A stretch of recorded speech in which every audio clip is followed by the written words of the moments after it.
D'abord, une formidable solidarité de la classe médiatique, même en faveur d'un journal satirique qui ne s'épargne pas quelquefois quelques excès de langage ou de courtoisie. Bref, et bien sûr, c'est un attentat tout à fait condamnable, et Dieu sait si nous sommes pour la liberté de penser, mais elle est à sens unique, la liberté de penser, parce qu'il y a d'autres moyens que les bombes incendiaires pour limiter la liberté des gens. Il y a les plaintes, les procès, les condamnations qui établissent dans notre pays la dictature du prêt-à-penser et de la pensée unique. Donc par conséquent, vive la liberté d'expression, et y compris pour nos adversaires. Je me souviens toutefois quand même que quand ces bombes éclataient à minute, eh bien il n'y avait pas cette solidarité. Et quand moi, mon immeuble a été détruit par une bombe qui aurait pu tuer des tas de gens, il n'y a pas eu de geste de solidarité, de sympathie ou de bienveillance de qui que ce soit, ni de la presse, ni des milieux politiques, ni des milieux gouvernementaux, ni de la présidence de la République. Personne. C'est vrai que nous sommes des parias, nous.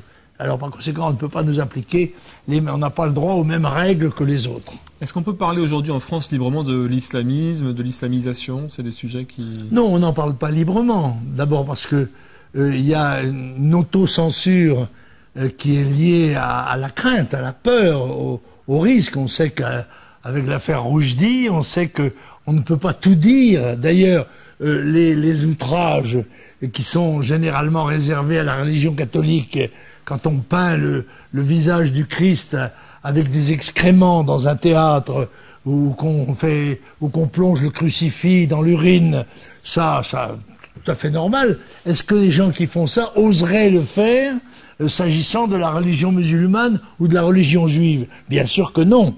Alors il est évident qu'il y a un ventre mou de la liberté, de la démocratie. Ce ventre mou, c'est la chrétienté, c'est les catholiques.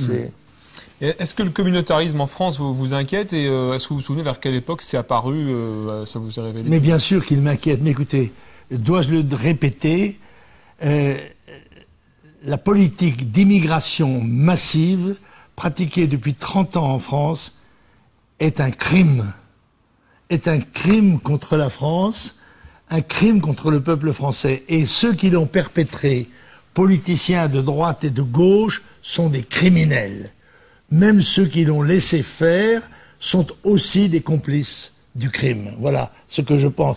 Bien sûr que l'arrivée massive de millions d'étrangers dans notre pays postulait forcément le communautarisme, parce que ils étaient, bien qu'ils aient comment dirais-je, un privilège particulier pour le logement, puisque tous les immigrés sont logés par priorité, et donc que se constituaient dans les grandes agglomérations en particulier des quartiers entiers qui devenaient progressivement d'ailleurs des communautés, et qui se recrutaient par sympathie communautaire, les Maliens à Montreuil, les autres ailleurs, etc. N'est-ce pas? On a dit que Montreuil, que c'était la première ville malienne du monde avant Bamako. Enfin, mais c'est vrai, il y a aussi les quartiers chinois, il y a les quartiers vietnamiens, il y a les quartiers turcs. Bien sûr que la France est actuellement partagée par toute une série de communautés, souvent hostiles entre elles d'ailleurs, mais qui sont des communautés étrangères et qui ne s'intègrent pas autrement que dans le domaine de l'assistance sociale à la vie nationale.